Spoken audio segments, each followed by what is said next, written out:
Bonjour, ça va? Vous allez bien ou pas?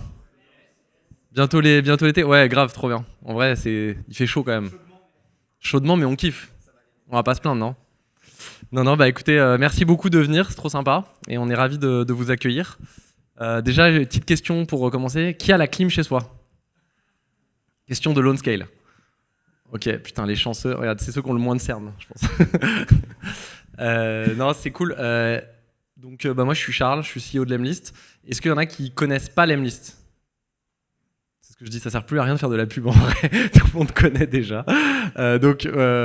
Bah, du coup, vous connaissez tous, donc on va pas vous faire trop de pub. Je fais juste une petite intro, très rapide. Après, bon, on va parler vous le savez, hein, vous êtes venus pour ça, de comment faire un super CRM. Globalement, donc, bah, nous, Lemlist, pareil, vous devez aussi savoir tout ça. Donc, je sais pas si ça devient boring.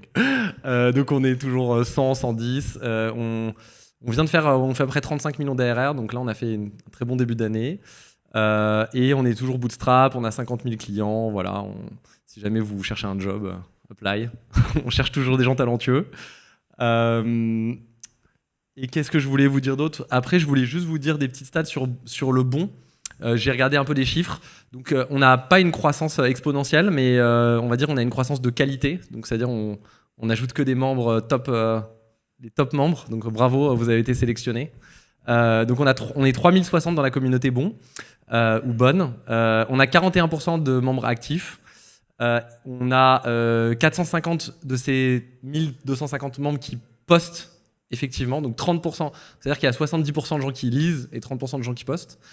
Et donc on a 60% d'inactifs d'un mois sur l'autre. Après, ça peut varier d'une personne à l'autre, mais on a quand même un peu d'inactifs, même si on fait des campagnes pour un peu exclure les gens qui sont plus trop actifs, et je pense qu'on en refera.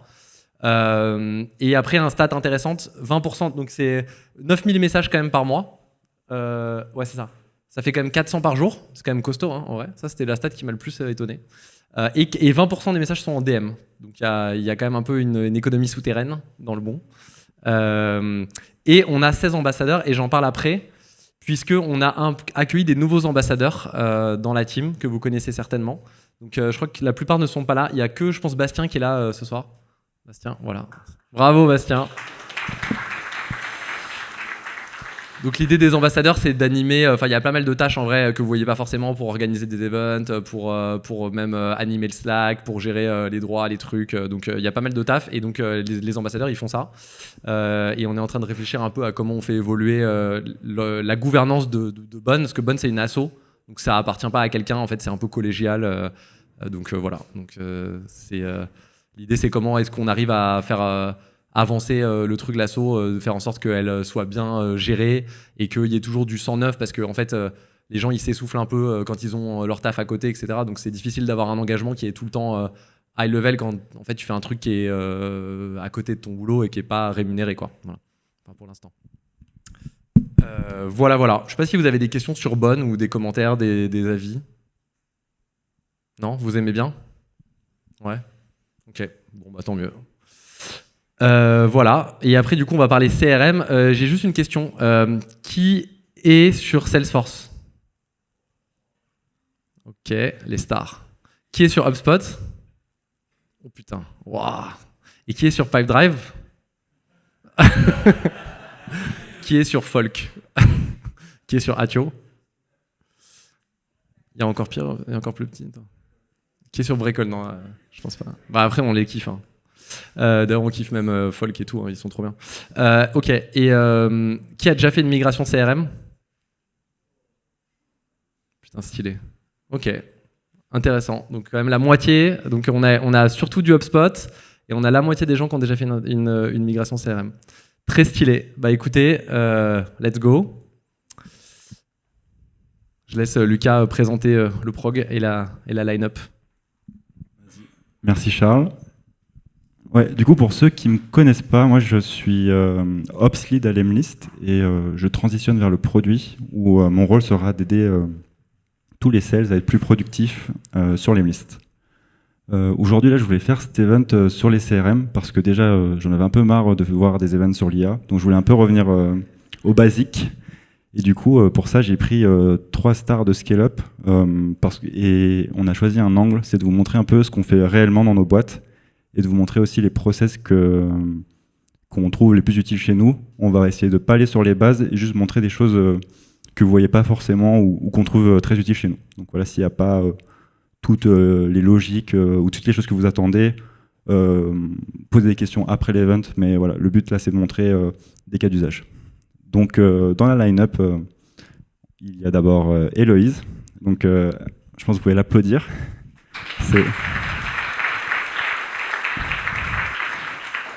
Héloïse qui est ambassadrice et qui était très souvent dans les backstage des events et qui aujourd'hui va parler pour la première fois pour représenter Sunday. Je pense que tu peux te décrire un peu et décrire Sunday. Yes, bonsoir. Donc moi, effectivement, je suis chez Sunday depuis 9 mois maintenant. Avant, j'ai toujours été la première ops dans mes boîtes, donc à monter vraiment les process un peu plus de A à Z. Et chez Sunday, pour le coup, c'était plutôt faire le ménage en arrivant parce qu'il y avait énormément de legacy, donc ça change un peu de sujet. Mais c'est aussi hyper intéressant parce que du coup, il y a vraiment énormément de choses qui ont été faites et qu'il faut entretenir et qu'il faut optimiser, que je vais essayer de vous montrer aussi. Voilà. Et Sunday, du coup, pour ceux qui ne connaissent pas, c'est une solution de paiement pour les restaurants. Donc, c'est tous les QR codes avec lesquels vous payez ou les TPE quand vous allez déjeuner ou dîner. Voilà, donc on a essentiellement des clients B2B, mais on a aussi du coup la problématique B2C avec le end user derrière qu'il faut satisfaire de la même manière que nos clients. Merci. On a aussi Alexandre. Donc Alexandre, c'est le CEO de Lonscale et pour la petite histoire, ça fait 3 ans qu'on est en contact et c'est une des personnes qui m'a donné le plus d'insight sur les CRM parce que son outil est très relié à ça. Et du coup, voilà, je le voulais en speaker et je le laisse se présenter un peu plus. Merci d'être venu ce soir. Donc Alex, CEO de Lonscale, ancien sales avant de devenir ops, donc connu un peu les 2 côtés obscurs de la force, on peut dire. On est le seul qui n'est pas une scale-up, du coup des speakers ce soir, mais la différence qu'on va avoir, c'est qu'on bosse avec beaucoup de scale-up et de boîtes de logiciels de plus de 500 sales, des très grosses boîtes, sur les problématiques de CRM. Donc c'est pour ça qu'on connaît plutôt bien ce qui se passe et ce qui se passe chez eux. Que ce soit du Salesforce ou du HubSpot. Et nous, personnellement, on utilise HubSpot, Sales-led, et on target du coup du mid-market enterprise. Et pour finir, on a Rami. Rami qui m'a aussi beaucoup aidé par le passé, notamment sur les dashboarding, et voilà, qui travaille à Pigment et qui va se présenter aussi. Merci beaucoup Lucas, merci à tous d'être venus aussi nombreux. Donc moi je travaille chez Pigment depuis 2 ans et demi. Donc Pigment, 2 mots, c'est une solution de planning financier et de suivi de la performance, surtout à destination des entreprises assez grandes avec beaucoup de filiales, beaucoup de data à gérer. Donc moi le challenge actuel, c'est vraiment de suivre la progression exponentielle de l'équipe. On est une centaine maintenant de BDR AI, notamment sur plusieurs territoires. Donc Pigment nous aide dans notre quotidien pour structurer cette donnée, planifier un petit peu la capacité sales par rapport aux objectifs. Et donc voilà, ravi de parler de ce qu'on a mis en place dans notre CRM et d'essayer d'avoir des cas très concrets et ensuite faire des ouvertures sur d'autres sujets comme le forecast, la gestion du pipeline, etc. Donc pour faire le déroulé de la présentation, on a choisi de faire dans cet ordre-là. Donc d'abord, on va vous montrer un peu comment on nourrit notre CRM et un peu notre stack au global. Ensuite, on va dérouler des process qu'on a chez nous. Ensuite, on va vous montrer comment faire en sorte que vos commerciaux travaillent bien dans le CRM et qu'ils soient efficaces dedans. On va ensuite partir sur les sujets que beaucoup de gens se posent, c'est garder son CRM propre, donc ce qu'on fait chez nous, pourquoi on le fait et comment on le fait. Et enfin, on va présenter comment on suit la performance des sales et on reporte dessus.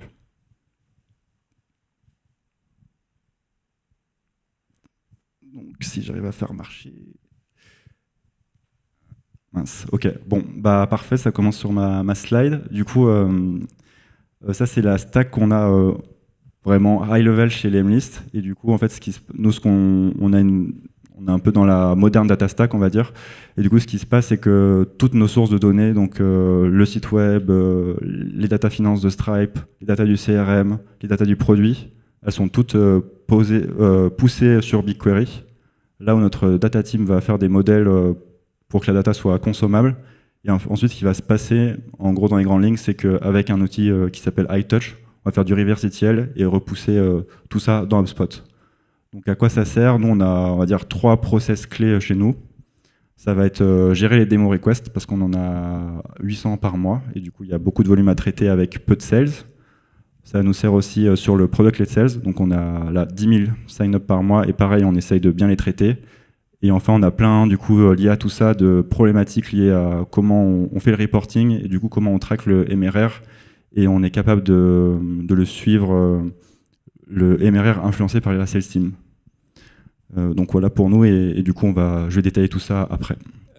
Du coup, de notre côté, on a une partie sur la partie produit inbound. Donc, on va avoir pas mal de données qui rentrent côté market et produit. On va utiliser tout ce qui est segment et amplitude, qui sont les plus courants, qui vont entrer directement dans le CRM. Chez nous, on injecte beaucoup de données dans le CRM qui viennent du coup de l'extérieur pour faire de l'outbound, mais aussi d'autres initiatives. Du coup, on a mis une petite base de tri chez nous où on n'a pas utilisé ce que la plupart des boîtes font d'une certaine taille, qui sont des dataware, mais on a mis un Airtable.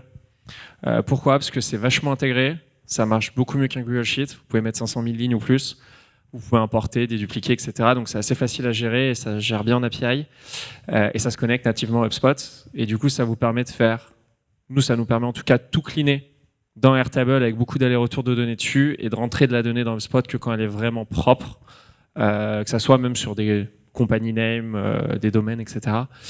ou des pays. Ensuite, on a HubSpot et Salesforce. On a les deux. Je pense qu'il y en a pas mal d'entre vous, peut-être. Est-ce qu'il y en a beaucoup qui ont les deux aussi? Ouais, il y en a. Ça va. Donc nous, on a les deux, parce que la plupart de nos clients ont les deux. Donc on est un peu obligé. Donc on a les deux qui sont synchronisés. On sert principalement quand même de HubSpot en interne.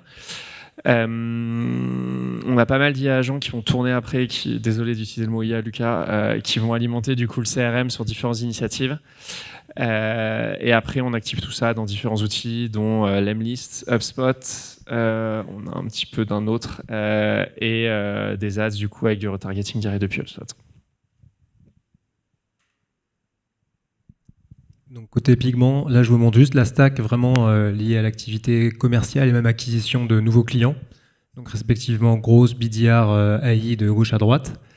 Côté Gross, donc effectivement pour rejoindre le même point qu'Alexandre, on a beaucoup de choses liées à l'enrichissement de données, des outils d'enrichissement pour mettre de la donnée la plus qualitative possible dans le CRM.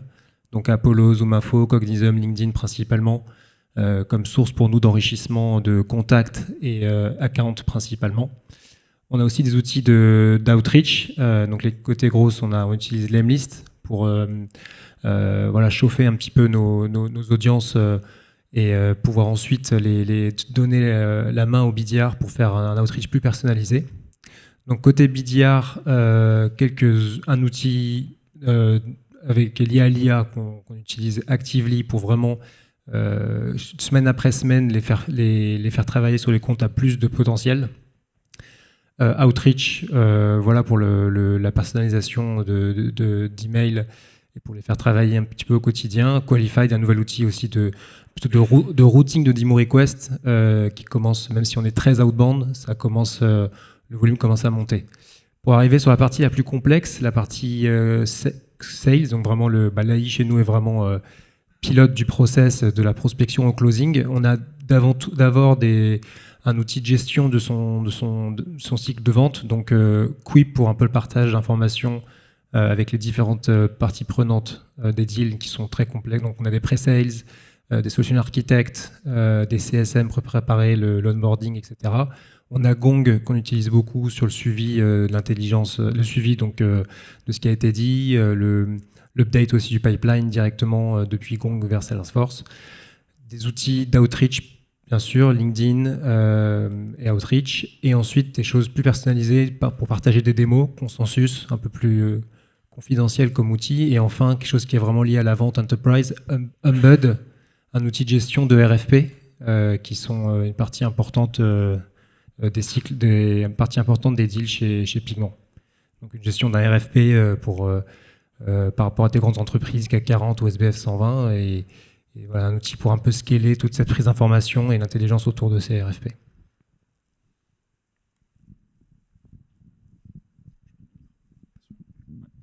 D'ailleurs, pour me corriger, j'ai rien contre l'IA.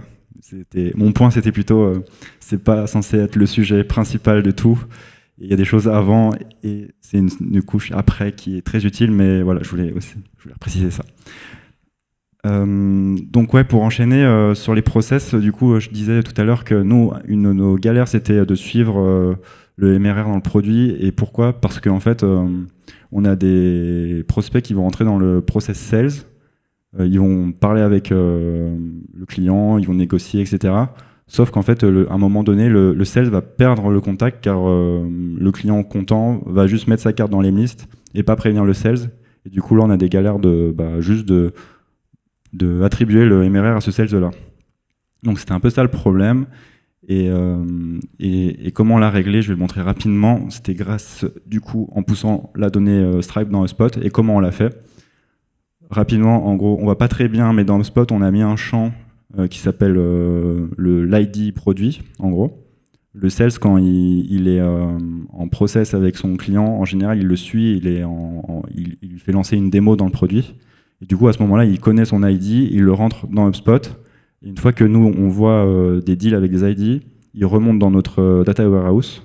Et là, en fait, la team data va associer les data Stripe à ces records-là.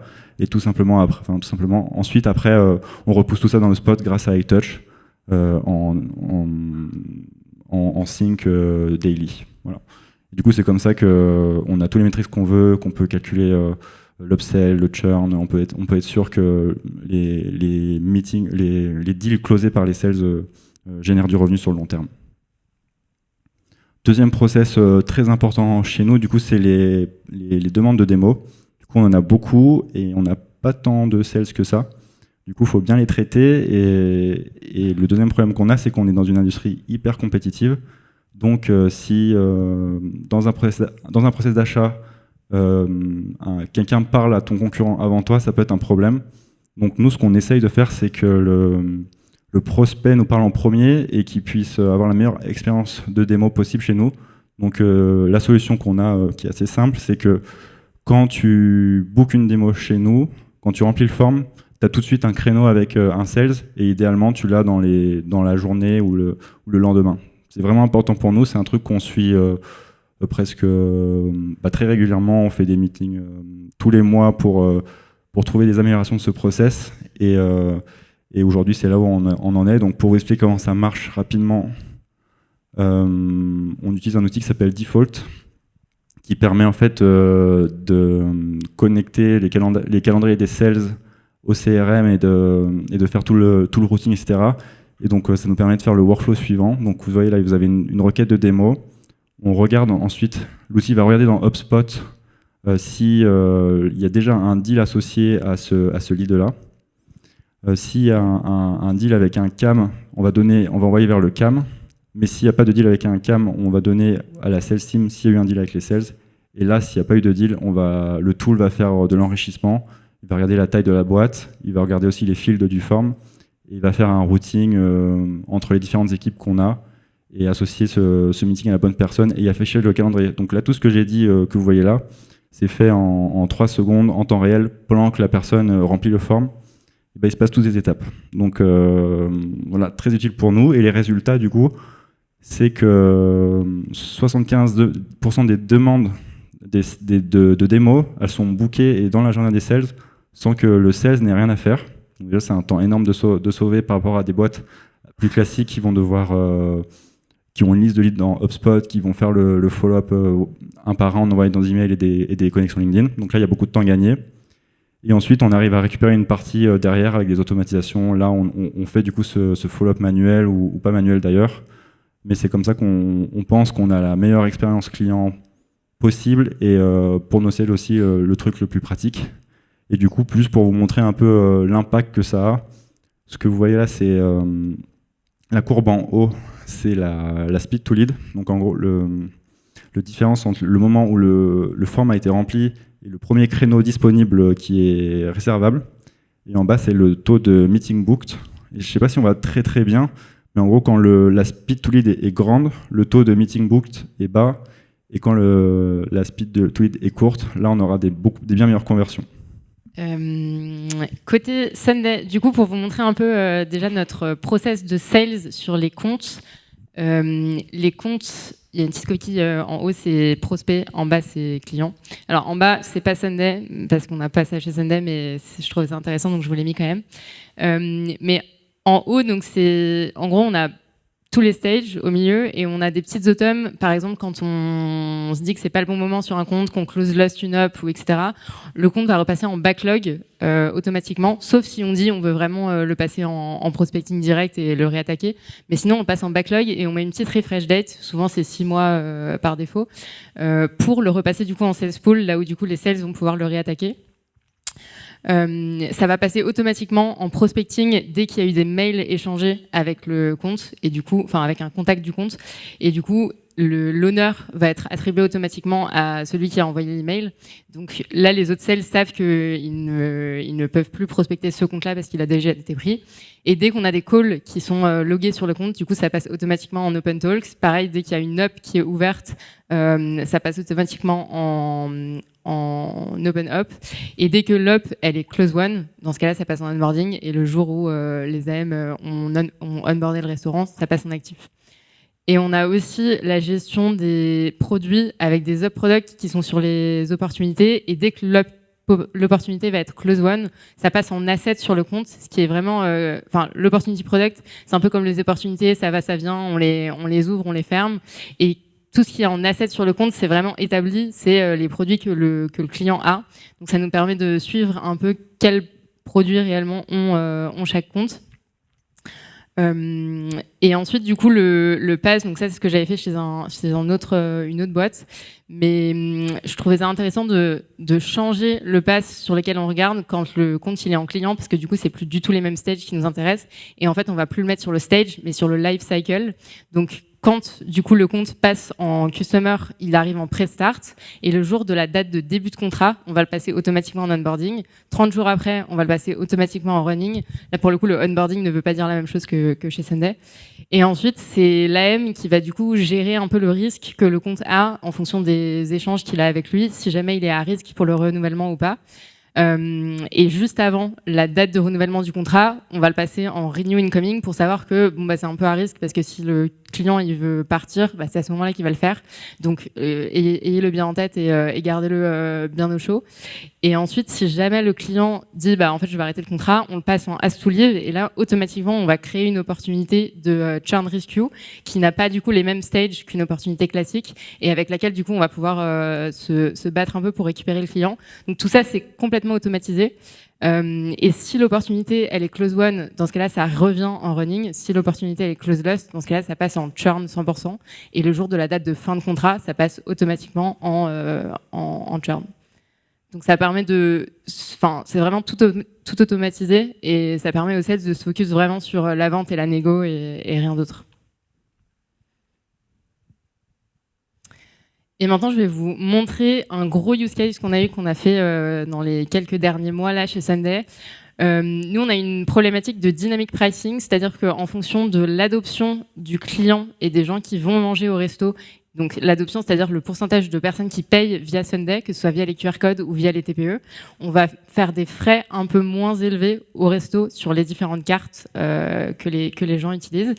Et en fait, avant, à la fin du mois, les AM se tapaient une demi-journée, voire une journée pour aller checker tous leurs comptes, savoir qu'est-ce qui avait été fait et du coup mettre à jour à la main les prix sur chaque carte. Bref, c'était un enfer. Et en plus, on avait pas mal d'erreurs potentiellement sur les assets et sur les fees qu'on mettait. Et en plus, si ça tombait un week-end, du coup, pendant 3 jours, le resto n'avait pas les bons prix. Donc, c'est quand même un peu problématique vis-à-vis du contrat. Et du coup, maintenant, en gros, ce qu'on a fait, c'est que le 27 du mois, on envoie un mail récap à l'account manager en lui disant, voilà tes comptes qui vont monter, qui vont descendre, ceux qui vont rester. Potentiellement, t'as une action dessus si jamais tu veux pas que ça change automatiquement pour les bloquer et sinon ça roule, on va tout automatiser et le 1er du mois du coup on change automatiquement les prix en fonction de l'adoption qu'il y a eu le mois dernier et on envoie un mail au client pour lui dire voilà t'as eu cette adoption là, congrats, on va te descendre tes prix ou au contraire ce mois-ci ton adoption elle était pas ouf, du coup on va te remonter tes prix mais le mois booste bien tes serveurs pour qu'ils fassent utiliser Sunday comme ça le mois prochain tu auras encore des prix réduits. Et du coup, comment ça marche dans le détail ? Donc déjà, avant, on avait les infos de ces prix dans des champs texte Et du coup, tout était dans les mails, donc c'était un enfer. Donc la première étape, ça a été de mettre dans la page du pricing de l'UP, donc ça c'est la page de pricing de nos opportunités, tous ces champs. Donc déjà, est-ce qu'il est en dynamique ou en fixe? Et ensuite, s'il est en dynamique, il y a combien de paliers? Donc 1 ou 2, parce qu'avant il y en avait jusqu'à 5. Bon, encore une fois, c'était pas très établi.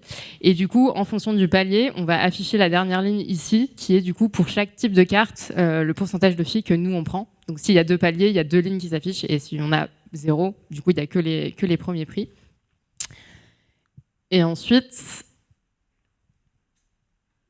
du coup, on a iTouch qui va faire le lien entre le produit, donc l'adoption qu'on a et les paiements qu'on a reçus pour ce resto, avec Salesforce, donc qui va mettre sur le compte l'adoption du mois dernier et de 2 mois avant, et l'adoption actuelle. Donc là, par exemple, on voit que ce compte-là, le lancement de cette option, il était à 59,92. Le palier, je ne l'ai pas affiché ici, mais il est à 60%, donc lui, il est censé descendre. Du coup, les prix vont normalement augmenter. Tout ça, du coup, on l'a connecté à un énorme G-Sheet qui n'est pas très beau à voir, et heureusement qu'on ne l'ouvre plus parce qu'on n'y comprend même plus, nous, trop grand-chose. Mais du coup, on a vraiment toutes les infos sur un G-Sheet avec, du coup, Google Sheet Connector du Salesforce. Et derrière, ce Google Sheet, vas-y, passe à la slide. Ce Google Sheet, du coup, il y a une table ici qui est pour le mail qu'on génère à nos AM. Donc, il y a la liste de nos AM. Et du coup, chaque colonne va être utile pour envoyer le tableau récap des comptes qui vont monter, descendre ou rester standard. Et dans chaque cellule ici, il y a une formule qui va faire du coup du HTML qui ressemble à ça.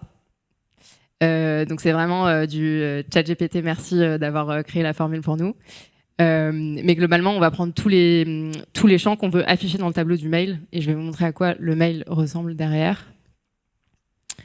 Derrière, du coup, donc il y a un Zapier qui est connecté à cette G-Sheet qui va du coup dire on va faire une loupe sur tous les AM, on va leur prendre leur compte et on va envoyer le 27 du mois un email. Donc à droite, du coup, on prend les table up, table down, etc. Et entre les deux, on met du coup le contenu d'email vraiment qu'on veut mettre nous. Et du coup, l'email ressemble à ça. Donc, on lui dit salut, voilà, t'as tes comptes qui vont monter. Donc là, il n'y en a pas. Tes comptes qui vont descendre, il y en a un. Tes comptes qui vont rester les mêmes. On leur met du coup toutes les infos de qu'est-ce qu'ils ont comme produit, quel GTV ils ont fait ce mois-ci, quelle adoption ils ont eu ce mois-ci. Donc là, par exemple, on voit que lui, il a eu 24% ce mois-ci. Et le palier est à 30. Le mois dernier, il était à 47, donc il va descendre. Et à droite, on a une petite coche pour savoir s'il est abonné au mail. Donc, est-ce qu'on va lui dire qu'il est descendu ou pas? Parce qu'il y a certains comptes où on préfère ne rien dire. Et là, ils ont la main du coup pour aller sur le compte et les passer en manuel dynamique si jamais ils veulent pas qu'on change. Typiquement, l'exemple du 59,92, il y a de grandes chances que le mec dise bon, on lui fait un petit cadeau, on va pas le changer. Et derrière, vas-y Lucas, s'il te plaît.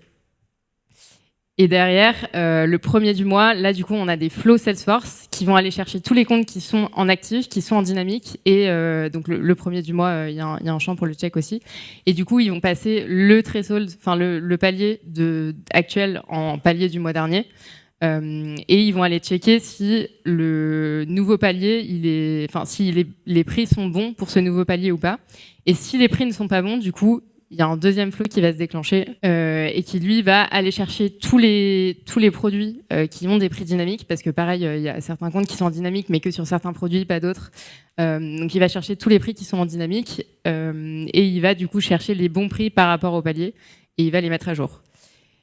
Et derrière, la dernière étape, c'est du coup d'envoyer un mail au client pour lui dire bah, salut, t'as atteint 61, t'es passé au-dessus du seuil de 60%, voici tes nouveaux prix, bravo. Pour info, si t'arrives au deuxième palier qui est à 70%, tu vas encore gagner plus, etc. Donc il y a plusieurs templates en fonction du scénario. Et ça, c'est envoyé par un N8N qui va être triggered, pareil, le premier du mois, qui va aller regarder si le palier il a changé ou pas. Et s'il a changé, du coup, il va envoyer un événement à Customer.io, qui est l'outil qu'on utilise pour envoyer les emails, avec du coup toutes les valeurs de la grosse G-Sheet que vous avez vue. Et dans le Customer I/O, on va pouvoir du coup setup l'email qui va être envoyé. Voilà, donc ça vous donne un peu un use case d'un truc qui prenait vraiment une demi-journée / une journée à nos AM et qui aujourd'hui est totalement automatisé. Ils ont vraiment plus rien du tout à faire, sauf s'ils veulent pas automatiser le truc. Ils ont un contrôle dessus et on n'a plus d'erreur de prix, puisque maintenant, ils ont même plus le droit de changer les prix sur les assets. Du coup, ça, c'est un gros schéma. On essaie de faire le plus petit possible.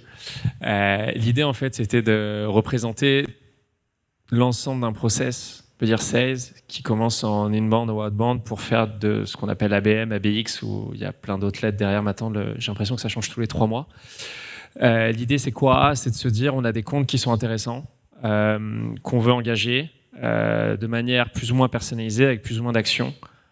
Ces actions peuvent être sales, donc des appels, des emails, etc. Ça peut être du marketing, des events, ça peut être des ads ou d'autres types d'actions.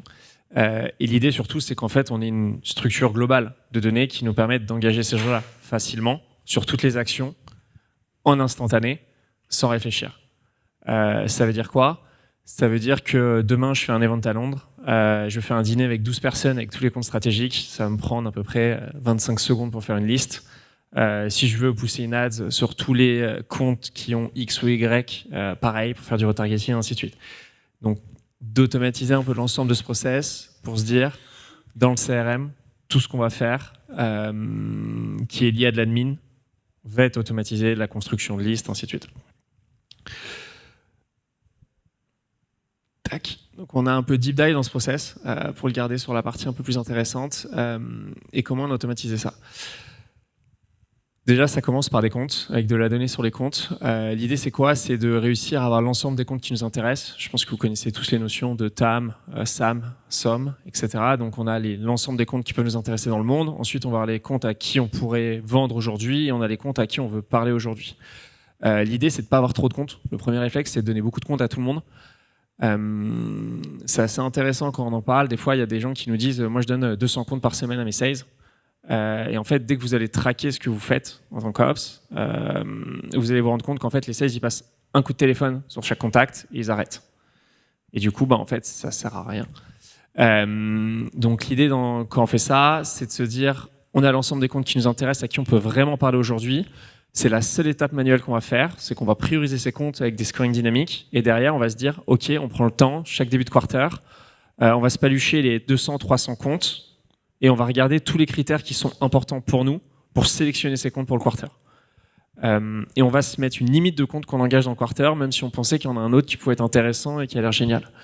Dans notre cas, il y a plein de critères qui rentrent en compte. On va même regarder s'ils ont des bureaux US, s'ils ont des bureaux en Europe, on va regarder la taille des équipes, les teams qu'ils ont, etc. J'imagine que chaque boîte a ses critères. L'idée, c'est d'avoir ça dans 3 tiers, avec 30 comptes par tiers, par sales. Derrière, il y a un process automatique qui commence, qui va être de se dire, OK, un compte est attribué, on a fait le boulot manuel, tout le reste est automatique. On change un paramètre, chez nous c'est le life cycle sur le compte. Derrière, le compte va être refresh directement, vérifier si tous les contacts sont toujours à jour ou pas. On veut surtout pas en fait dépenser de l'argent marketing ou du temps des sales sur des contacts qui sont plus là, parce qu'en fait ça sert à rien. Derrière, on va ajouter les contacts qui nous manquent. Il y a peut-être eu des changements, il y a eu plein de choses différentes. On va vérifier en fait qu'ils sont toujours à tout en termes d'enrichment. Ça se trouve, on a essayé d'enrichir un numéro de téléphone il y a 2 mois. Les outils qui ne l'avaient pas aujourd'hui le l'ont. On ajoute tous ces enrichments. On a la petite opener suggestion, ça c'est assez génial. En gros, ce qui est assez cool, c'est qu'on a listé les 5 conditions qui faisaient les arguments de vente qui marchaient le mieux pour les sales. Que ce soit en call ou en closing. On a essayé de relier ça en fait. On fait des fonctions des recordings de call avec les deals qui étaient créés. On a listé la phrase, l'argument de vente qui marchait le mieux et en fait on essaie de leur suggérer en fonction de ce qui marche le mieux. Pourquoi?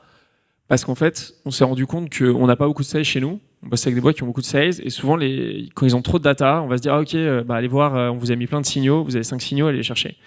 Et en fait, ils enchaînent dans beaucoup de tasks et ils vont pas forcément les regarder ou vont peut-être regarder quelque chose où il y avait 10 lignes, ils l'ont pas vu, etc. Donc en fait, on s'est dit, moins ils ont de data, mieux c'est, donc mettons-leur en face, qu'ils ont vraiment besoin. Est-ce qu'il y a le plus de pertinence? Nous, on est capable d'accéder à ça, on va prioriser les 5 premiers, puis après on en fera 8, etc. Donc on a fait ça, et après tout le reste est automatique, ça crée des leads, ça les ajoute en cadence. Ça, c'est la dernière petite nouveauté. on s'est rendu compte en fait qu'il y avait 25% des leads qui étaient perdus parce que l'ajout en cadence n'était pas automatique. Ça paraît bête, et en fait on se rend compte, c'est le cas chez beaucoup d'entreprises, à peu près 70% des boîtes, alors que c'est la dernière étape. En fait, ils ont la liste, ils le mettent pas en cadence, ou s'ils le mettent en cadence, ils le mettent pas dans la bonne cadence. Par exemple, nous on a quelque chose où on est très fort, c'est tout ce qui va être changement de job. Donc imaginez, vous avez quelqu'un qui a bossé chez Lemlist, aujourd'hui il passe dans une autre boîte, c'était votre client, vous avez envie d'aller s'en servir, vous n'allez pas l'approcher de la même façon que n'importe qui, sauf qu'en fait, si vous le mettez pas pour le sales dans la bonne cadence dédiée, ça veut pas dire faire son messaging, ça veut pas dire envoyer des emails à sa place, ça veut juste le dire le mettre dans la bonne queue, le bon endroit. Mais en fait, ils s'en servaient pas de cet argument-là. Et on avait tout essayé, on avait mis du gras, on avait mis des carrés rouges, et des fois en fait c'était pas au bon endroit, donc ils s'en servaient pas. Par contre, comme on le met dans la cadence qui est titré job change, où il a ses tasks, où il arrive le matin, en fait il l'engage, il va l'engager de cette façon-là, parce qu'en plus il y a des suggestions de messages, donc il peut y aller, quoi. Donc c'est un peu tout ça, et tout le reste du coup est automatique. Qu'est-ce que ça donne du coup pour un sales? Ça c'est leur vue de travail. Donc en fait, eux ils arrivent, ils ont leur liste de leads qui est faite. Ils vont jamais créer de liste de leads. Ils peuvent rajouter des leads sur un compte s'ils veulent, mais l'idée c'est quoi? C'est de leur dire, en fonction de la taille du compte, vous avez toujours 5, 10, 20 leads les plus pertinents sur le compte qui sont créés pour vous, enrichis pour vous. Vous avez juste à les engager. Ça paraît bête, mais du coup, c'est ça qui nous permet de faire en sorte que sans parallèle dialing, un SDR chez nous, il passe à peu près 200 à 250 calls par jour personnalisés. Ça veut dire quoi? Ça veut dire qu'il est capable de passer 250 calls en sachant exactement qui l'appelle, pourquoi, à quel moment. Ce qui est et parallèle dialing, c'est maintenant vous avez pas mal de solutions qui vous permettent de passer 6 calls en même temps et ça raccroche quand il y en a un qui décroche pas. Donc nous on n'a pas ça. C'est vraiment, ils ont une ligne, ils appellent, ils enchaînent, mais de manière qualitative. Donc voilà. Et le dernier point, c'est ce qu'ils voient exactement. Alors je suis désolé, ouais, c'est un peu dézoomé, mais en gros on leur a fait des vues dédiées. Donc ça marche. Maintenant dans HubSpot, vous pouvez faire des tabs. Dans Salesforce pareil. Et on leur a fait des vues dédiées, call et closing. Donc ils n'ont pas la même vue en fonction de l'étape où ils sont. Et en fait, quand ils vont enchaîner des tasks de call, ils ont une vue call en face d'eux, où ils vont avoir exactement tout ce qu'ils ont besoin de savoir. Donc en haut, ils ont un account summary où ils ont les 5 lignes les plus importantes sur la boîte, avec la suggestion d'opener qu'on leur fait. Ils vont avoir quelques petits agents IA qui vont leur tourner sur les propriétés qui sont importantes pour nous. Est-ce qu'en face, ils utilisent un compétiteur? C'est quoi les noms de leurs clients? C'est quoi, qu'est-ce qu'ils vendent? C'est quoi leur value proposition? Ces trucs-là, c'est quoi leurs compétiteurs? Est-ce qu'ils sont sales-led? Est-ce qu'ils sont les targets du mid-market, ainsi de suite? Et surtout, on met, ça c'est la petite nouveauté aussi qui est pas mal, c'est qu'on met pas mal d'infos de la compagnie. Par exemple, nous on prospecte des sales, beaucoup de VP Sales, VP BizDev, et on s'est rendu compte que le name dropping ça marche bien. Et du coup, en fait, ce qu'on a fait, c'est qu'on a automatisé le fait d'avoir tous les prénoms de tous les VP de la boîte. Donc en fait, demain j'appelle, je sais pas, Aircall, je les connais tous par cœur, donc ça sera plus simple pour moi. Si j'appelle Aircall, je sais qu'André c'est le VP Sales, je sais que Sean c'est le VP BizDev, je sais qui c'est le VP RevOps, je sais qui c'est le CRO. En fait, ils ont ça devant eux. Et en fait, ils sont capables, en fait, en talk track, de dire, OK, j'ai vu ça dans une offre d'emploi, en plus de ça, et au fait, j'ai l'impression que c'est des priorités pour Sean cette année. Et en fait, vous avez la crédibilité directement. Et ces infos-là, si vous leur mettez pas devant les yeux, ils les auront jamais, ils vont switcher entre les tables, ils vont avoir du mal à enchaîner. Par contre, si on arrive justement à leur mettre ce qui est le plus important pour eux en face d'eux, ils arrivent à enchaîner des tasks de qualité. Et c'est comme ça que nous, on est passé de franchement 50 calls, je crois, à 150, 200 par jour. Et à droite, du coup, c'est un petit résumé un peu plus Salesforce. Rapidement, côté pigment, donc une petit partie du process qu'on a pour alimenter les sales en insight intéressant.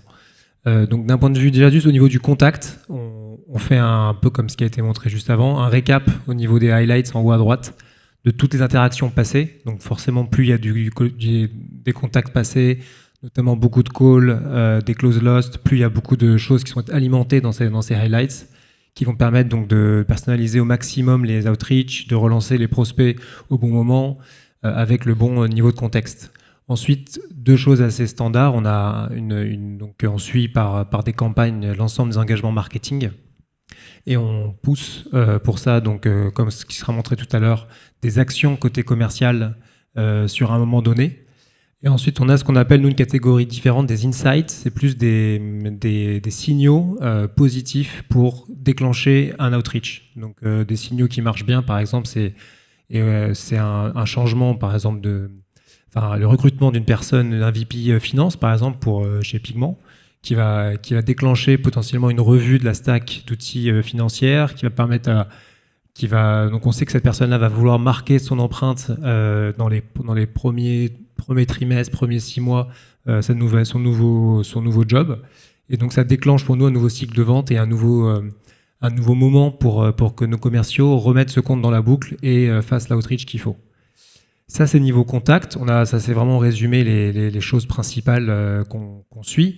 Ensuite, au niveau compte, on va vraiment un peu faire une synthèse de tout ça. En plus, donc, ce qui se passe au niveau des contacts du compte et aussi un peu plus globalement sur l'environnement du compte en question pour juger un petit peu la pertinence de différents signaux et qui sont là, je les ai un peu listés, qui sont du plus fort au moins fort. Donc, on sait quand il y a directement des interactions marketing, ça va très fortement influencer le score du compte. Quand il va par exemple, regarder ce qui se passe chez les compétiteurs, c'est aussi un fort signal d'achat. Et pour aller sur des signaux un peu moins forts, c'est plus effectivement ce qu'on a mentionné là, des recrutements dans des équipes dédiées, donc pour finance ou HR, et également tout ce qui est lié à l'activité sur LinkedIn notamment, qui marche bien. Donc quand ils suivent des pages liées au domaine de Pigment, donc l'EPM, ça va pouvoir influencer en positif un peu ce score global du compte qui nous permet de le classer et d'ajuster, on va dire, la priorité de ce compte au sein des différents comptes à prospecter. Et le sujet d'après, ouais, est différent. Alors là, ce sujet là, c'est un petit focus sur un sujet très propre, un peu très générique, mais surtout très propre au type de vente que fait Pigment. Donc des ventes sur des comptes complexes, avec beaucoup de filiales, avec des relations, beaucoup de filiales potentiellement réparties entre plusieurs zones géographiques. Donc nous, c'est le setup suivant qu'on a. Donc un compte, il est soit complètement indépendant, soit il va avoir un parent qui est aussi l'ultimate parent de la hiérarchie, donc juste une filiale d'une entité parent, ou il va avoir au moins 2 niveaux de compte au-dessus de ce compte en question. Pourquoi c'est important? Nous, la logique qu'on a de territoire, c'est vraiment le compte qui est le parent global. Donc là, on ne voit pas bien, mais c'est groupe Crédit Agricole que j'ai pris comme exemple, où on a vraiment 5-6 niveaux de hiérarchie à partir de l'entité principale, qui va déterminer où est-ce que ce compte rentre, dans quel territoire il est. Donc bien sûr, Crédit Agricole, n'importe quelle petite filiale de Crédit Agricole vont être considérés pour nous comme le territoire entreprise des gros comptes et prospectés par cette équipe entreprise. Le process juste aussi qu'on a aujourd'hui, je pense qui est très amélioré, enfin qu'on peut vraiment améliorer, mais qui a le mérite d'exister et qui permet d'aller un peu plus vite sur ce nettoyage un peu des hiérarchies. On utilise de l'enregistrement de données, donc notamment Zoom Info, pour détecter les potentielles filiales. Et ensuite, vraiment, on a un check global des équipes qui prennent ces comptes-là. Donc généralement, un ayant entreprise a maximum 50 comptes. Il va pouvoir regarder sur ces 50 comptes 2 choses. Déjà, s'il y a des filiales qui manquent, qui sont dans le CRM, ou s'il y a des comptes qui manquent complètement du CRM qu'il faudra dans ce moment-là créer. Et nous, ensuite, on a des batchs de création automatique, sachant que pour finir sur cette création de compte, nous, dès qu'on détecte un job post ou un événement particulier sur un compte qu'on scrape sur LinkedIn, on va automatiquement le créer dans le CRM et pouvoir ensuite l'associer au compte parent. Donc voilà, c'était juste un petit focus et je suis curieux d'avoir vos retours sur ça, sur un peu la gestion des hiérarchies et des organigrammes d'entreprise. Et nous, chez Sunday, on fait globalement la même chose. C'est-à-dire que la hiérarchie des comptes dans Salesforce, c'est la même chose. Mais derrière, on regarde les 2 mêmes targets que chez Pigment. Le group penetration, donc le nombre de comptes qu'on a déjà signés et qui sont actifs chez nous.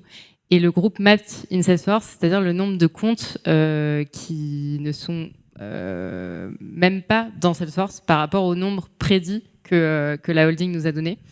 Et derrière, on a aussi du coup sur chaque holding le nombre d'enfants directs qu'on a, le nombre total sous la hiérarchie, le turnover total du groupe, et le nombre de comptes dans chaque stage qui nous permet du coup par rapport au groupe penetration de regarder si ok on en a 10 qui sont actifs, mais est-ce que les autres ils sont tous en onboarding ou est-ce que les autres ils sont tous en sales pool. Et on a rajouté un petit stage partially active dédié au holding pour savoir si au moins un compte est actif. Dans ce cas-là, ce groupe-là, il est partially active et c'est un peu les targets prioritaires qu'on va avoir parce que si on a réussi à vendre un compte, derrière, c'est plus facile d'aller leur dire en fait ton voisin filial est très content avec nous, donc c'est plus facile pour nos sales. Et là, je vais vous montrer un peu les deux choses qu'on a pour les holdings. En gros, dans ma boîte d'avant, on avait un peu le même problème d'avoir des holdings. Les sales n'étaient pas très contents parce qu'ils ne voulaient pas créer X opportunités pour chaque compte. Ils avaient un peu des general agreements et une fois que ça s'est signé, ils pouvaient aller déployer des trucs dans les succursales. Enfin, c'était une grosse frustration pour eux. Et en fait, chez Sunday, ce qu'on a fait, c'est que donc on a... Attends, je sais pas si tu peux remettre du début, Lucas. Mais globalement, du coup, on a des holdings et des holding up qui sont des record types différents, donc avec des stages différents, etc., et des pages différentes. Là, je suis sur ma holding up avec mon pricing, j'ai fait mon truc et tout, je l'ai signé. J'ai mes enfants qui sont dessus et je peux en ajouter. Donc là, j'ai la liste de tous les comptes enfants de la holding qui ne sont pas encore ajoutés. Je peux sélectionner ce que je veux mettre sur cette opportunité. Ils vont s'ajouter et derrière, je peux créer des opportunity children pour ces comptes-là qui vont du coup être créés directement dans le bon stage et avec le bon pricing. Donc, ils n'auront pas à tout refaire de zéro. Mais là, du coup, j'ai mon opportunité enfant qui s'est créée, qui est déjà en signing, parce qu'il reste juste à faire la last step négo dans chaque succursale, mais j'ai pas de temps à perdre à refaire une opportunité de A à Z. Donc ça les aide vraiment à ne pas perdre du temps et c'est hyper game changer pour eux. Et pour le coup, ils sont assez contents avec ça. Alors, ensuite, on voulait vous parler d'un sujet qu'on trouve, je pense, tous important et sur lequel on a tous un peu bien bossé dessus. C'est comment faire travailler les commerciaux dans l'outil, donc le CRM. Et du coup, juste pourquoi le faire, c'est déjà très important quand une boîte grandit et qu'il y a de plus en plus de sales, que tout le monde ait le même process. Et du coup, le process repose toujours sur le CRM. Et ce que ça va permettre, du coup, c'est un onboarding simple pour tout le monde, une gestion de la donnée beaucoup plus simple parce que tout est part du CRM, donc c'est beaucoup plus facile à contrôler et à suivre par la suite. Cependant, ça pose deux gros problèmes. Un, c'est que si on fait tout ça, il faut quand même s'assurer que les sales font bien ce qu'on pense qu'ils doivent faire. Et ça, c'est pas si simple. Et Rami va creuser sur ce point-là. Et ensuite... Deuxième truc, c'est les interfaces CRM sont quand même moins bien adaptées qu'un outil spécialisé. Et du coup, comment faire en sorte qu'on ait un peu le meilleur des deux mondes où le sales puisse travailler depuis le CRM, mais bénéficier de fonctionnalités avancées.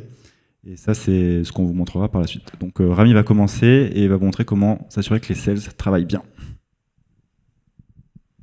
Donc en fait, on est parti d'un le besoin global, je pense qu'il est assez générique. Les équipes, donc marketing, growth, partnership, même le management commercial n'arrêtaient pas de relancer les commerciaux sur les actions qu'ils avaient à faire. Une liste un événement marketing il y a quelques jours, les relances permanentes des équipes marketing. Est-ce que tous les gens qui ont atteint l'événement ont été relancés? Combien de touch? Pareil pour côté commercial, mets à jour tes next steps, mets à jour ta close date, etc.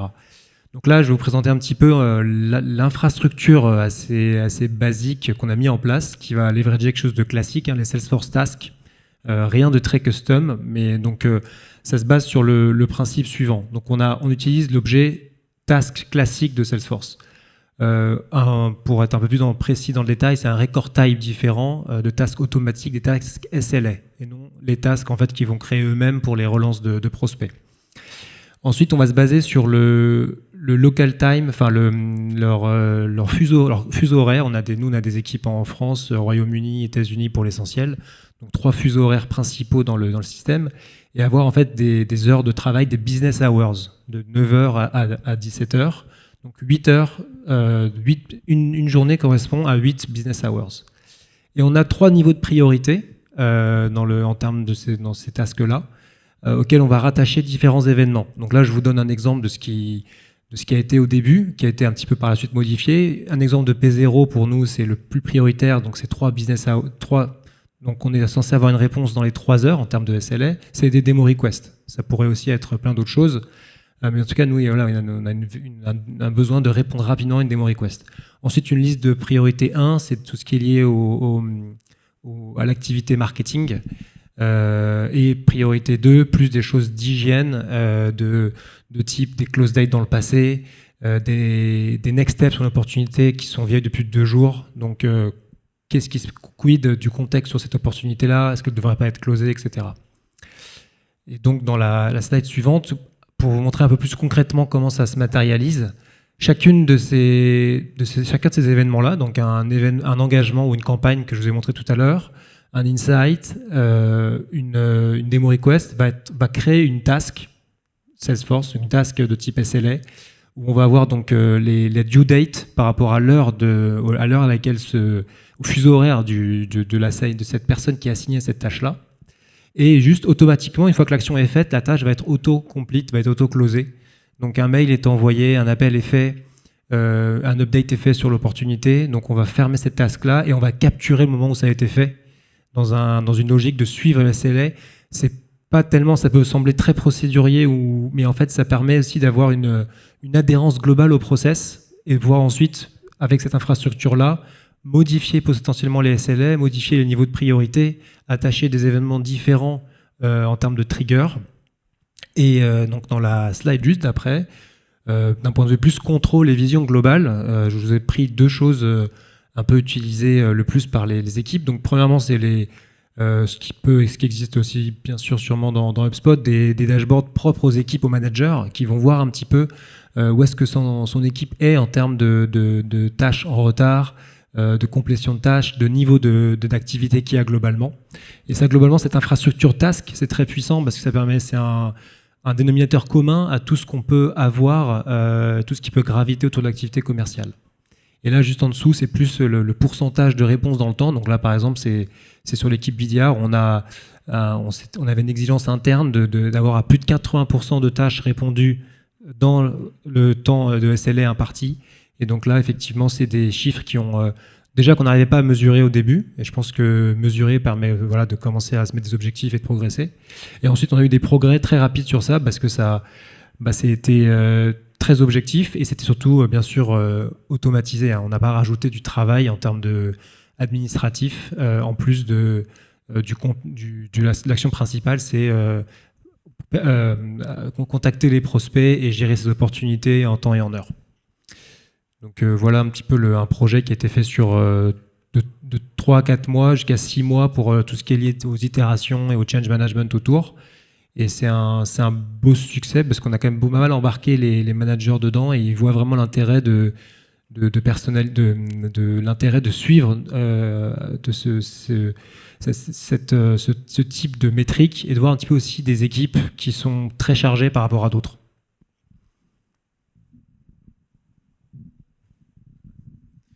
Donc maintenant qu'on les a bien dressés, j'allais dire, mais fait en sorte qu'ils travaillent bien dans le CRM, pardon. Ce qu'on va essayer de faire maintenant, c'est de leur améliorer leur quotidien et du coup d'augmenter le CRM au maximum.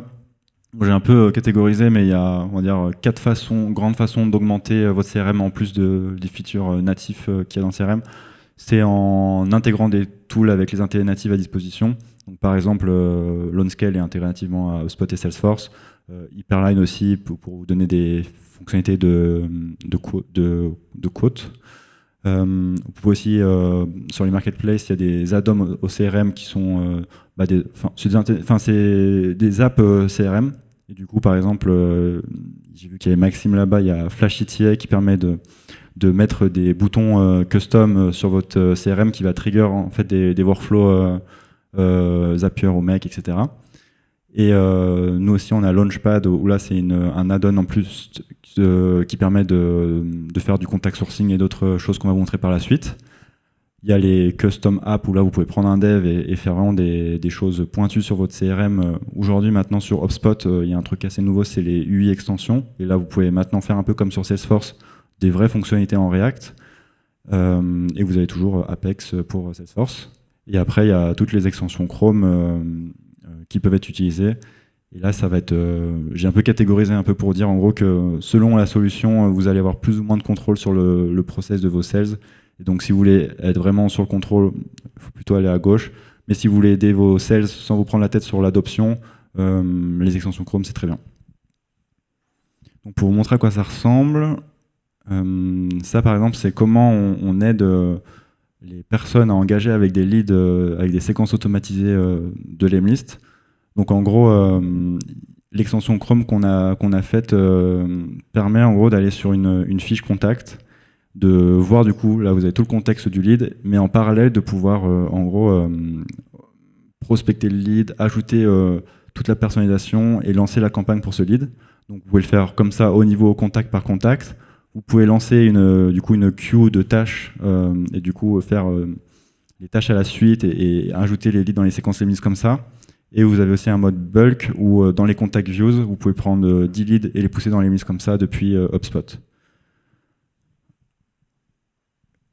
On a aussi d'autres fonctionnalités qu'on peut mettre. Par exemple, le LaunchScale, avec leur intégration native, ils permettent de faire du contact sourcing. Donc ça va ajouter un bouton dans les fiches de compagnie.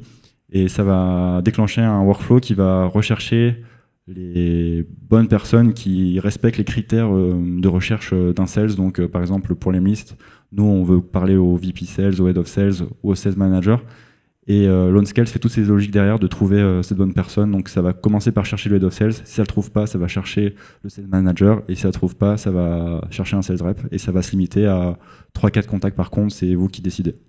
Je sais pas si j'ai bien pitché, mais sinon je vais continuer. On propose la même chose à peu près, beaucoup plus simple, mais avec Lemlist gratuitement. En fait, Launchpad, ça permet de faire aussi du contact sourcing sur les comptes. Donc vous avez une logique similaire où vous rentrez les profils que vous voulez trouver. Et du coup, gratuitement, ça vous cherche les profils de votre ICP comme ça et ça les ajoute à votre CRM. D'autres exemples qu'on a là-dessus, ça peut être aussi quelque chose qu'on a développé récemment sur HubSpot, c'est que vous pouvez faire de l'account mapping gratuitement. Donc, nous, c'est un sales qui est là-bas, qui s'appelle Greg, qui fait beaucoup d'account mapping chez nous. Ça l'aide vraiment à savoir naviguer dans un compte et se rappeler qui est important ou pas important dans cette boîte-là. Et du coup, cet outil permet de faire ça, de dire qui est le champion, qui est le decision maker. Et comme ça, quand il revient sur son compte, il a une bonne image de ce qui s'est passé. Et enfin, là, du coup, il y a notre ami Maxime de Flashitier qui le propose, mais on peut faire aussi des custom, des boutons custom pour trigger des workflows dont vous voulez. Et ce sera tout pour ça. Et maintenant, Alexandre va nous faire une masterclass sur comment on clean un CRM et pourquoi on le fait. Yes. Ce qui est marrant, le cleaning CRM, c'est un peu comme ranger son dressing. Il y a tout le monde qui veut le faire, mais il n'y a personne qui le fait. Et quand on le fait, on se dit qu'on va le faire et qu'on le fait bien. On va acheter plein de trucs. On va garder des choses. On va trier des choses. Et en fait, on rachète des trucs. Et on en remet. Et on ne se met pas de règles. Et 6 mois plus tard, c'est nouveau le bordel. Ça parle à tout le monde, ça. Moi, j'ai fait une règle avec ma femme. Normalement, c'est sur les paires de chaussures. C'est une paire de chaussures sortie égale une paire de chaussures rentrée. Ça n'a pas duré si longtemps non plus, mais j'ai perdu la bataille au bout d'un moment. Mais en gros, l'idée, c'est quoi? C'est que ce qu'on voit, nous, c'est assez marrant. Ça soit sur des boîtes de... je parle en nombre de sales. On peut parler en nombre d'employés, mais de 2 sales, 5 sales, 50 sales, 500 sales, 5000 sales. C'est la même chose. Il n'y a personne qui veut s'en occuper. C'est assez intéressant. Et il n'y a aucune équipe qui prend le lead là-dessus. Pourtant, ça impacte tout le monde. Ça impacte autant le marketing que les sales. Direct. Pourquoi? Parce que vous avez à peu près 3 à 5%, je vous laisserai faire le calcul, on l'a fait avec pas mal de clients, c'était assez marrant, 3 à 5% des connected calls qui étaient sur des contacts qui avaient quitté la boîte. Et vous regardez, en fait, vous prenez juste les calls aux sales, vous regardez le nombre sur des contacts qui sont plus en poste, et vous allez vous rendre compte que c'est plus important qu'on le pense. Et du coup, si on rapporte ça sur un budget marketing, si on dépense 10 millions par an en ads, et qu'il y a 5% qui part sur des gens qui sont plus en poste, je ne sais pas si vous êtes meilleur que moi en maths, mais ça fait quand même un petit peu d'argent. Et donc là, en fait, on se rend compte que ça peut devenir un problème. Hors les opportunités perdues, mais juste le fait de tout cet argent qui est gaspillé. Et il y a un dernier point, c'est qu'on a tous entendu parler de l'IA, je pense. Et il y a une maxime là-dessus qui dit garbage in, garbage out. Tout le monde veut faire des agents dans Salesforce, dans HubSpot. Par contre, si on lui met de la merde en entrée, on aura de la merde en sortie. Et donc, si on veut faire des accounts summary pour nos sales, avec les 3 top personas à contacter dans le compte, ou sur plein d'infos comme ça, et qu'en fait, les gens, ils sont plus là, par exemple. Je reviens toujours sur les gens qui sont plus là, c'est l'exemple le plus simple avec du Avri. En fait, ça marche pas. Donc, le cleaning de CRM, ça devient un sujet qui devient de plus en plus important et qui est même pris par les CTO maintenant. Comme personne ne veut le gérer. Des fois, c'est côté données, c'est la tech. Disclaimer, si vous avez 5 16 ou 10 16, pour l'instant, c'est pas très important non plus. Enfin, il y a un moment, faut pas mettre des process pour dire de mettre des process ou des gros trucs. Let's go. Donc, je vais revenir à mon exemple du dressing. Quand on veut cleaner un CRM, déjà, il faut mettre tout dans des buckets avant de faire des process ou quoi que ce soit. C'est ce qui marche le mieux, ce qu'on a vu. Et du coup, il faut se dire quel bucket est quoi. Et surtout, qu'est-ce qu'on va faire d'eux. Est-ce que quelqu'un a déjà dit supprimer des contacts ou des accounts en bulk dans un CRM? Peut lever la main, s'il vous plaît? Personne? Personne ne supprimer? C'est un peu en fait comme vous faites le ménage dans votre dressing. Est-ce que vous enlevez des choses du dressing?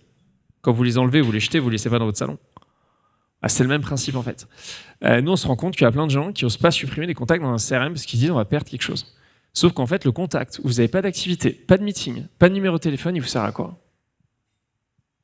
Il vous sert à rien. Il vous coûte cher à maintenir. Il fait du bruit. Et donc en fait, du coup, il faut le supprimer. Donc, nous, en fait, même on a fait un workflow chez nous. On a pas de clients qui ont fait ça, mais on a fait un workflow chez nous qui dit si ces contacts, ils n'ont rien, on les supprime. Dès qu'on retravaille un compte, on supprime. Donc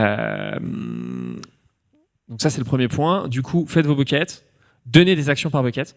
C'est super important. Vous n'allez pas faire les mêmes actions pour chaque bucket. Il y en a que vous gardez, il y en a que vous allez faire manuel, automatique, etc. Mais actions par bucket. Vas-y, tu peux changer.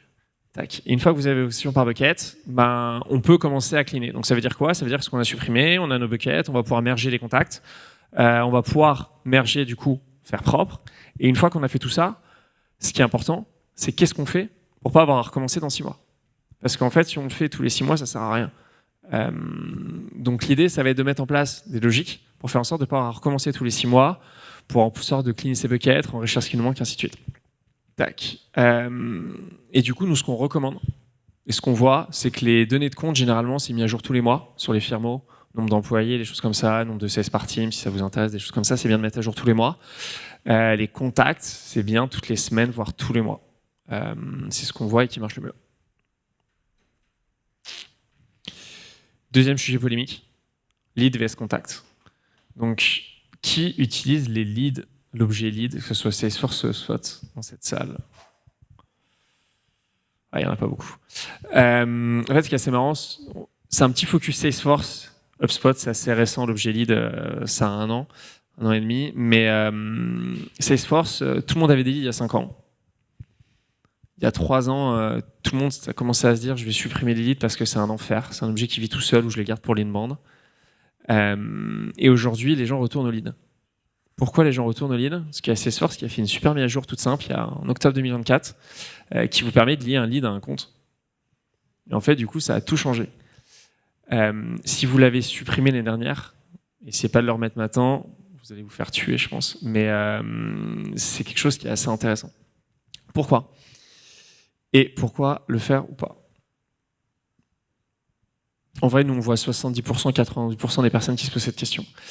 Donc, si vous avez beaucoup d'inbound, c'est bien de garder les leads.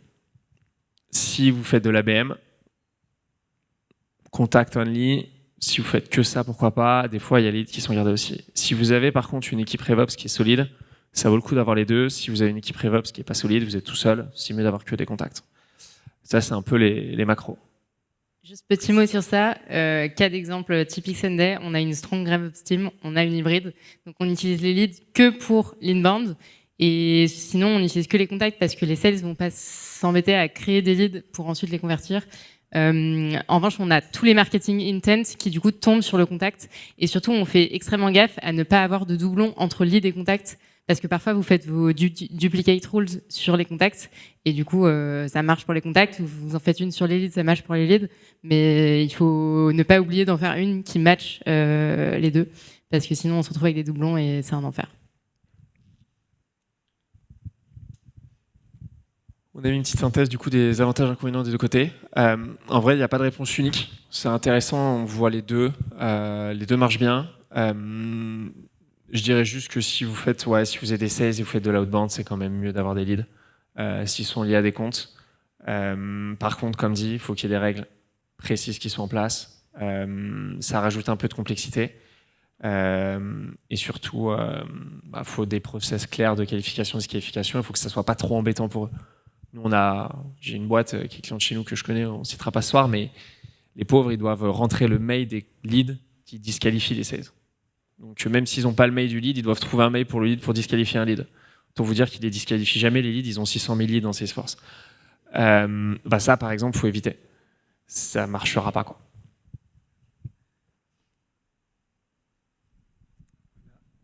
Je présente rapidement un exemple de ce qu'on a, nous, donc la gestion des doublons, de manière assez simple. Donc au niveau des comptes, on a 3 types de comptes, des record types techniquement dans Salesforce, trois buckets vraiment bien distincts de comptes, des prospects classiques, des partenaires. Beaucoup de partenaires amènent des deals chez Pigment et aident dans l'implémentation. Donc c'est particulier vraiment au monde, disons, enterprise, et des customers, qui sont une population différente de comptes.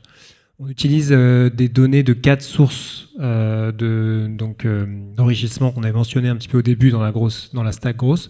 LinkedIn, Apollo, Zoomafo, Cognism. Et on utilise ces ID-là comme des external ID pour identifier de manière unique ces comptes. Et donc, nous, tout simplement, ça nous permet de flaguer des duplicats quand un compte est du même type et 2 comptes du même type ont le même ID, par exemple Apollo.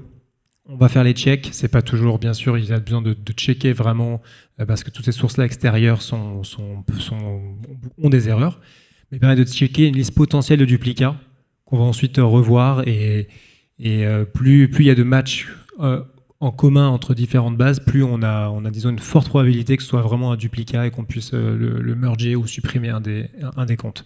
Pour les contacts, rapidement, c'est un peu la même logique. On a 2 populations, des contacts actives et no longer in company. Pour reprendre le point que beaucoup de contacts en fait sont pas mis à jour et ne sont pas rattachés au bon compte. C'est de l'ordre de 20 à 30%, si on regarde un petit peu les cycles, la tenure en average d'un contact.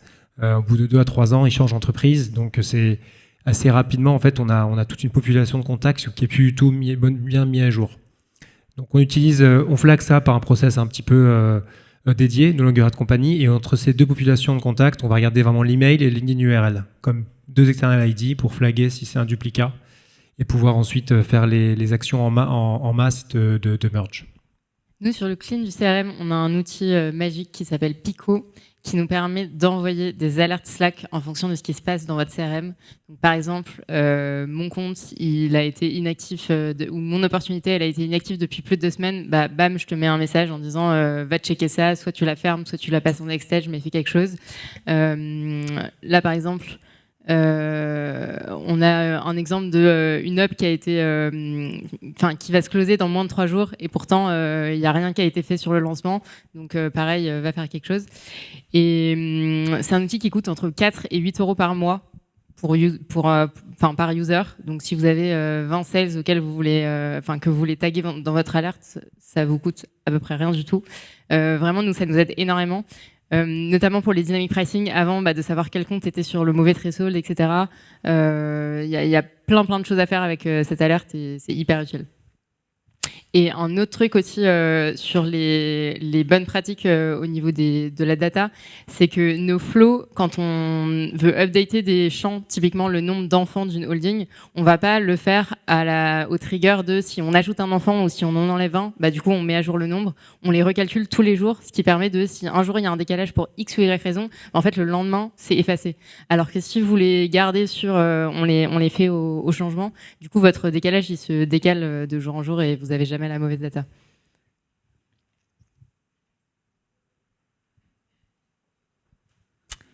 Yes. Et sur le suivi de la performance, nous, on a mis en place hyper récemment, là, le mois dernier, ce petit dashboard. Donc, on a créé un objet custom dans Salesforce qui s'appelle le user perf et sur lequel on va mettre le mois, le user, le monthly quota, donc la target qui est attendue par le sales, le signed MNR, donc estimated monthly net rev.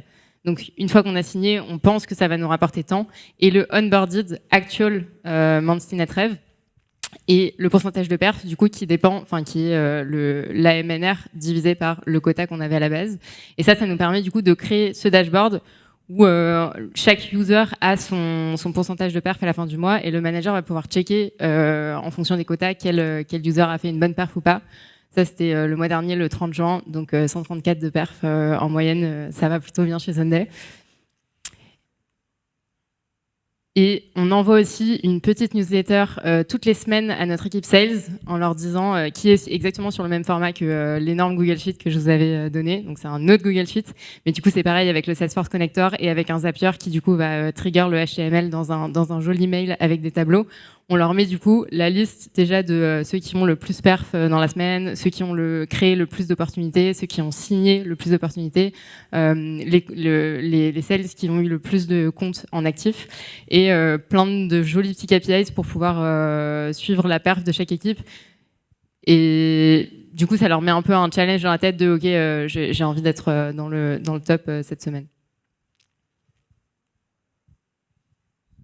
Là, rapidement, côté Pigment, pour sortir un peu purement du CRM, on utilise bien sûr notre outil pour mesurer les métriques importantes. Donc là, je vous montre trois principales suivis de métriques qu'on a dans une routine bien particulière, bien importante. Premièrement, le suivi de la pipe gen, donc semaine après semaine, chacun des commerciaux par rapport à son quota, à son cycle de vente moyen, au win rate espéré sur son segment.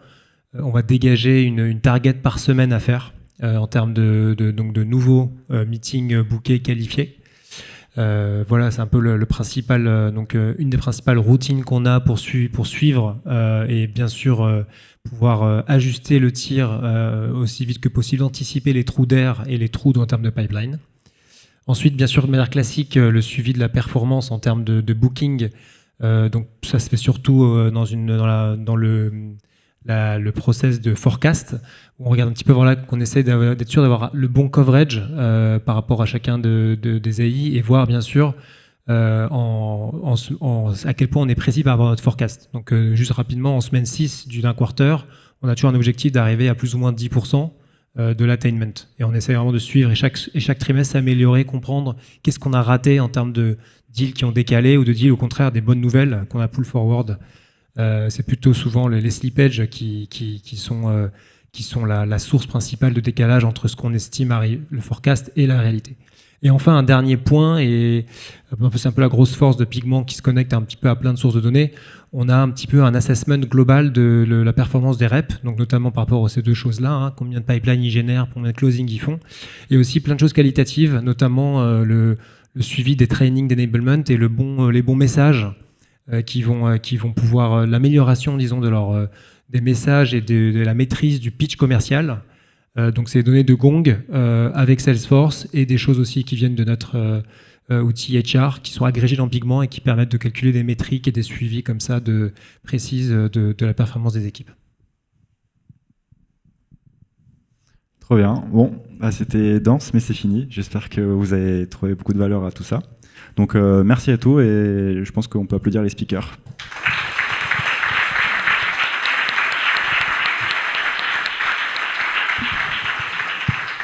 Merci Lucas.